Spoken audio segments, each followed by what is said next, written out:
Good afternoon. Hello. Hi, Mr. Bush. Yes. And your name? Regina Gray. Nice to meet you today. Nice to see you as well. Thank you. Before we get into why you're here, why you think you might need counseling, give me a little background on your parents. Are they both still living? Um, Yes, my mother and father are both living. okay. And their ages, respectively? Um, I don't keep up with that type of stuff, but I know my father is approximately 20 years older than me because they had me when I was 20, when they Okay. were 20 years old. They had you So, when they were 20 years old. yeah, well, my dad was 20, my mom was 19. They Okay. met in college. So they were a young My couple. father, yes, my father was pre med. My mother was going for nursing. Oh, okay. Yeah. So seem like you have some pretty intelligent parents there. Yes, I do. Very Mhm. good. Um, were they from Georgia? My father's from Miami, Florida. He was born in Miami Beach. My mother's from Columbus, Georgia. Oh, okay. Good. Do you have any other siblings besides yourself? I have two younger brothers Okay. to speak of. So you're their big sister. Yes. Okay. How is it being their big sister? Um, Well, how was it being their big sister when you I were was growing up? not prepared for them to come into the world. Okay. Definitely not in our family. Oh, really? Okay. Um, I enjoyed being the only child. So I was the only child for about 5 years. Oh, okay. And I remember when my mother brought my brother home and from the hospital, and I wanted her to take him back.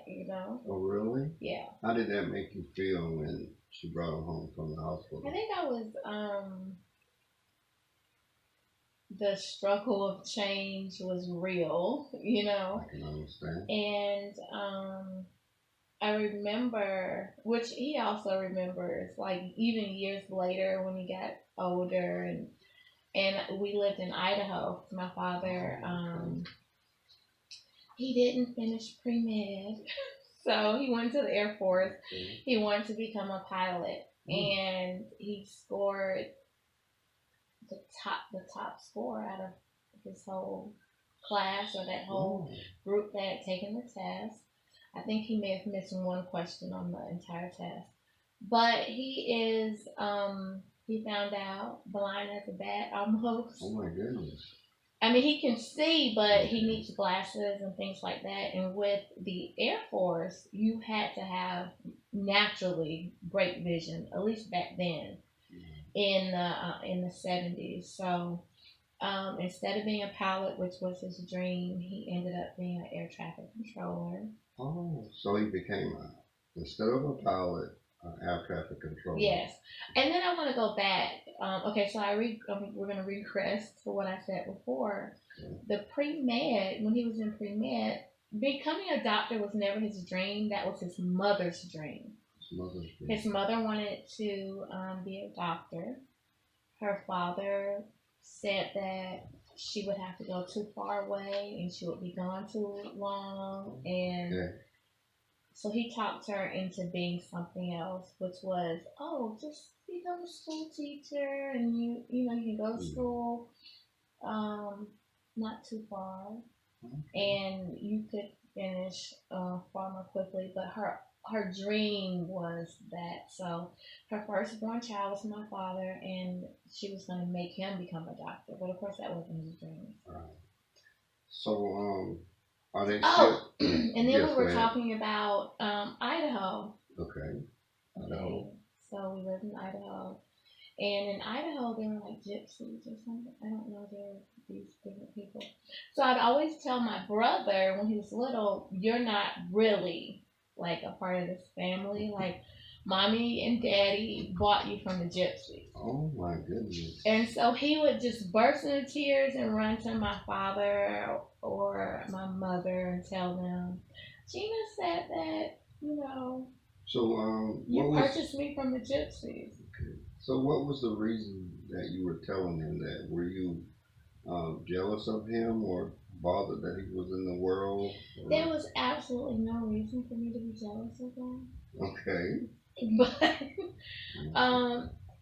perhaps he was like disturbing me or something in my room or touching my belongings, which oh, yeah, you didn't allow that. I still don't. Okay. Mm-hmm. So are your parents a part of your immediate life now? What type of jobs or what do they do right now? Well, my mother actually lives with me Okay. and in my home with my family. My father lives in Jacksonville, Florida now. Okay. So are you married? Yes, I am. How long have you been married? Um, since 2013. Okay.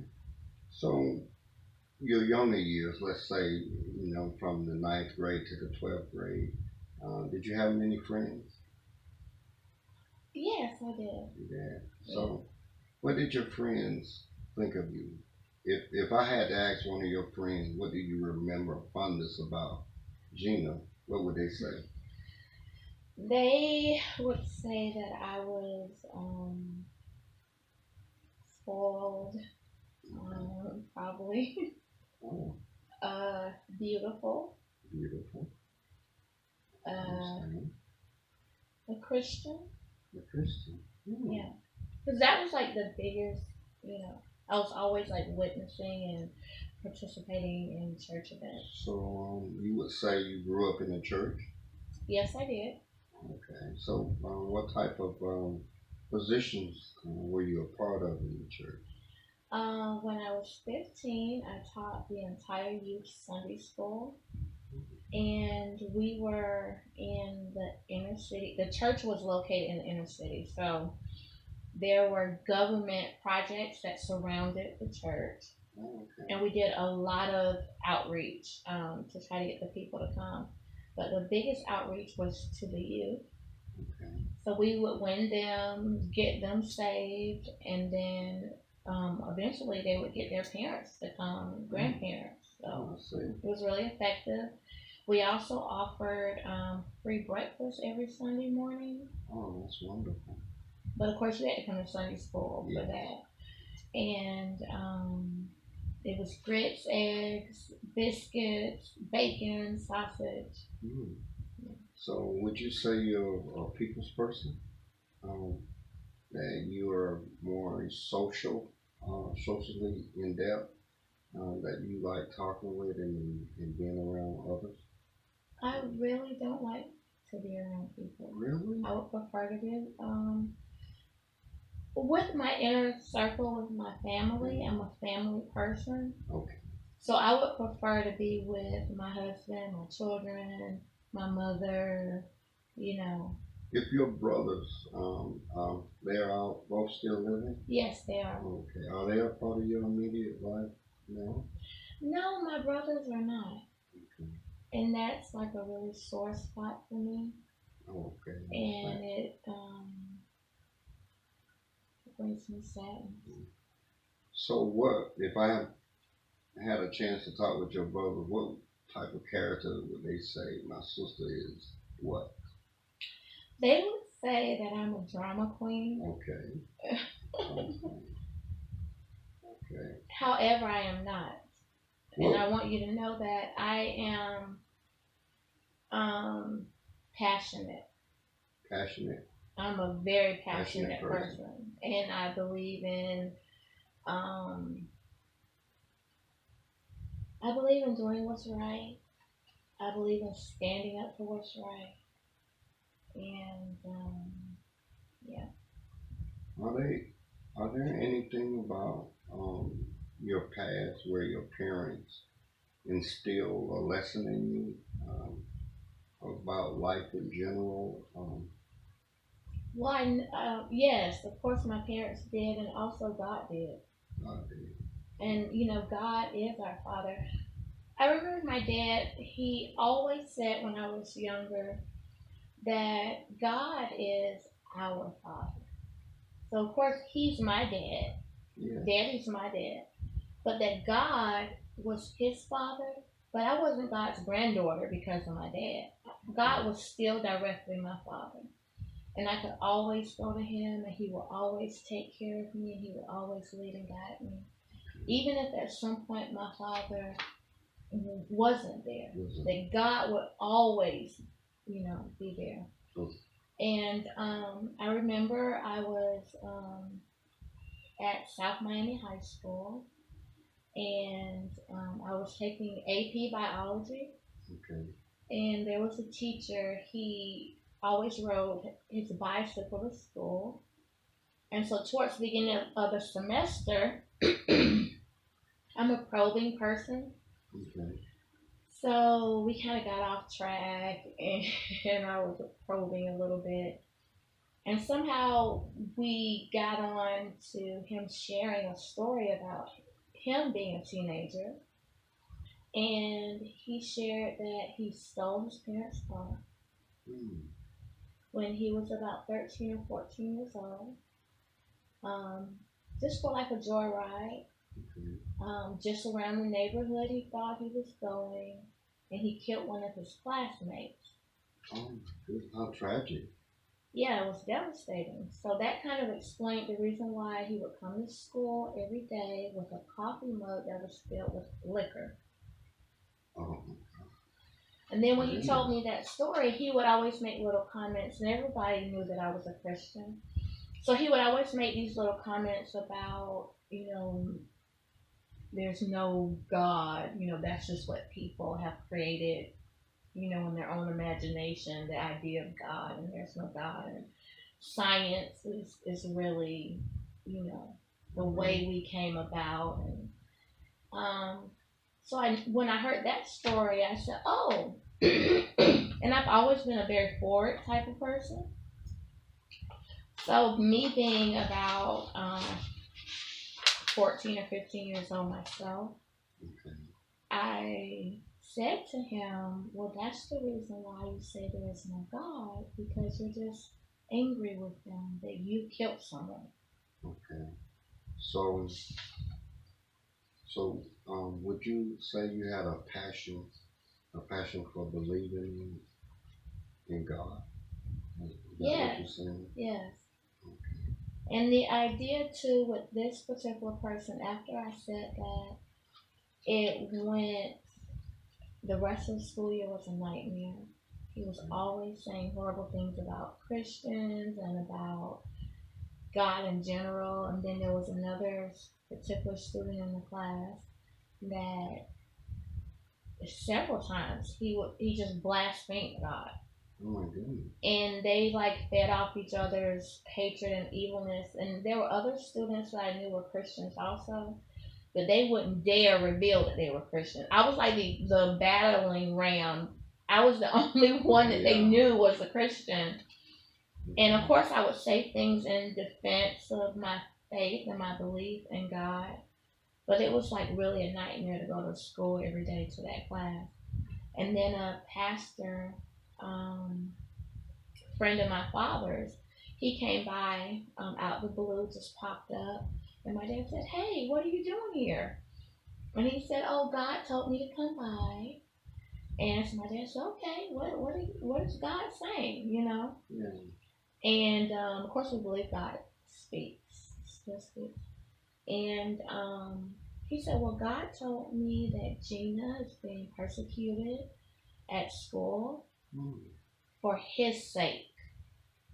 Now, this man, all of his children were grown. He lived nowhere near my school. He didn't know anyone that was in my, like, he had no idea. God told him. And it was just so amazing to me. But my dad, I could hear the conversation. My bedroom door was open. And my dad said, no. He said, maybe you got it wrong because Gina will tell me if something's happening to her. Yeah. She knows I'll go take care of it, and she knows we. Right. And he said, no, God told me to come because she is being mistreated. She's being persecuted for his sake. My goodness. So my dad says, Gina, of course I'm already listening. So I said, yes. And I came in the living room. And my dad said, the pastor is saying that, well, I called him Uncle Bill. Daddy said, Uncle Bill said God told me somebody's bothering you at school and because you're a Christian and persecuting you. And I said, it's true. My dad was completely shocked. Now, over half of the year was gone by this time. So I told him the story. And my dad says, well, God, thank you for telling us. And I'm going up there tomorrow and taking care of it. But I found this renewed strength and courage, and to have to know the love of God for me. So I told my dad, don't worry about it. God is with me. Daddy is with me, and I'm gonna go to school tomorrow, and I'm gonna take care of it. Right. So would you say that this happened when you were in high school? Yeah. Today, do you still 10th grade? You still have that? Has it ever been a time when you wanted to do things on your own without the help of God? And were you trying to do things in your own strength and not include God? How was that? Well, I don't really roll like that. Okay. I don't operate in those terms, so I can't. So you would say you always included God in whatever decisions you made. He's always in my thoughts. He's always with me. I'm aware of that, and that is wonderful. Yeah, and even going back to my story, I think it's really important. I went to school that day. I had so much courage the next day, and we went to class. The teacher opened up and he made a comment about Christianity. What did he say? I can't remember exactly, but there were always these things like, oh, he even went as far as to say people that believed in God were just stupid. Really? Yeah. So, and how did that make you feel? It was upsetting. But that day, I told him, I need to speak with you outside. Okay. And I was very sure of myself. Oh,